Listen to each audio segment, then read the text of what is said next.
Hi everybody, this is Lars from CADCAMstuff.com.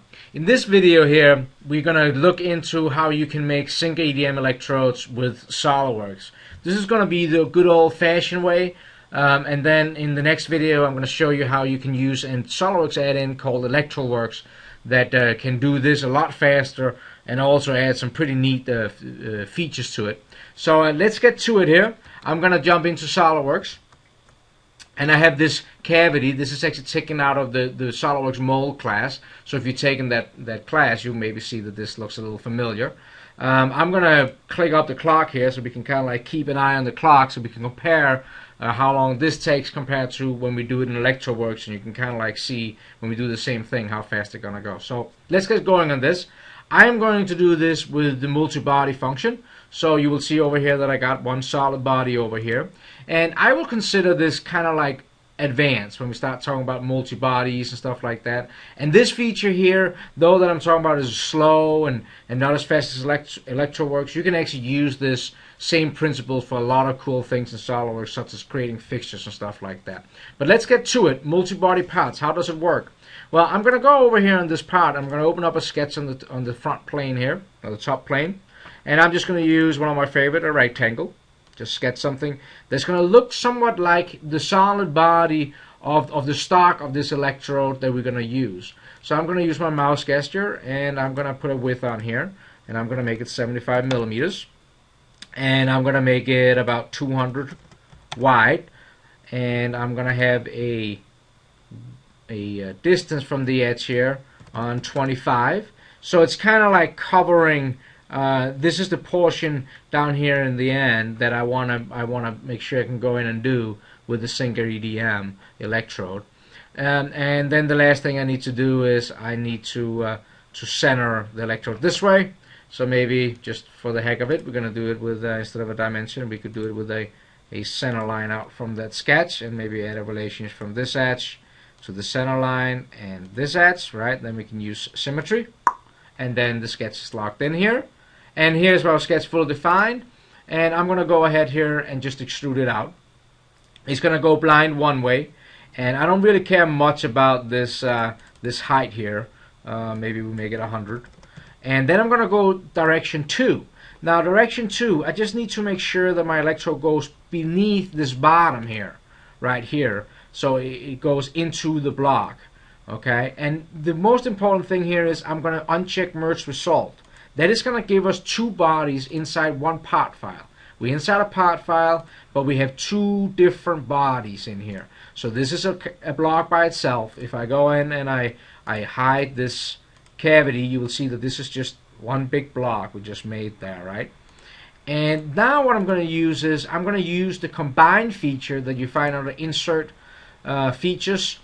But to use the combine, you can actually also subtract with this feature.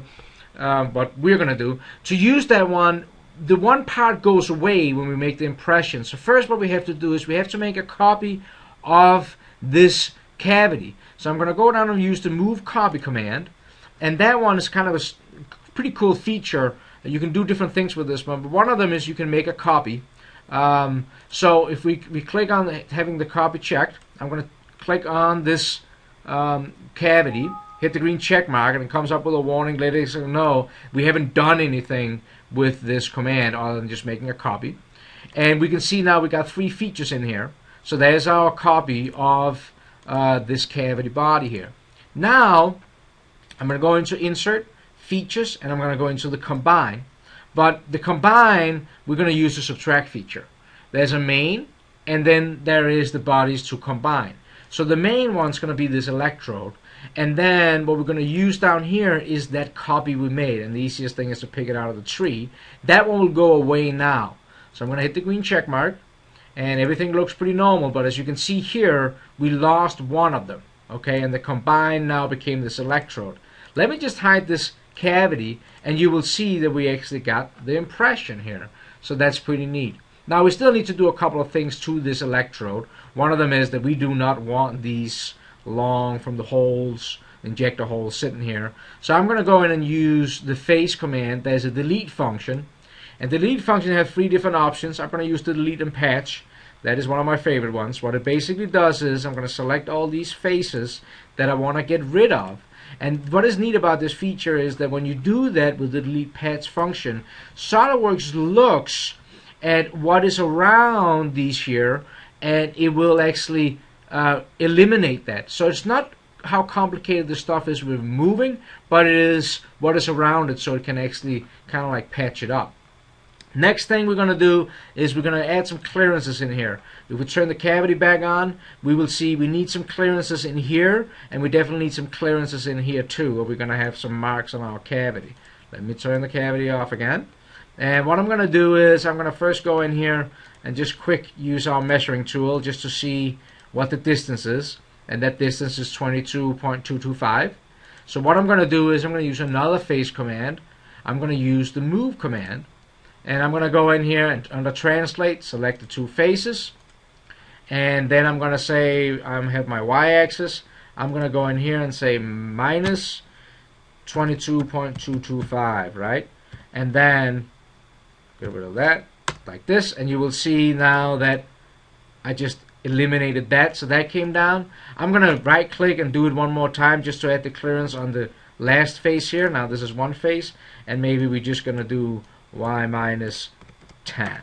Okay, so now we kind of like scrumble it down like that, and if we turn our cavity block back on here, we will see that we now have an electrode created. We now maybe want to modify this body a little bit, putting some screw holes in and stuff like that so they can actually be mounted. But in general, we now have that electrode body that we can now use to move on.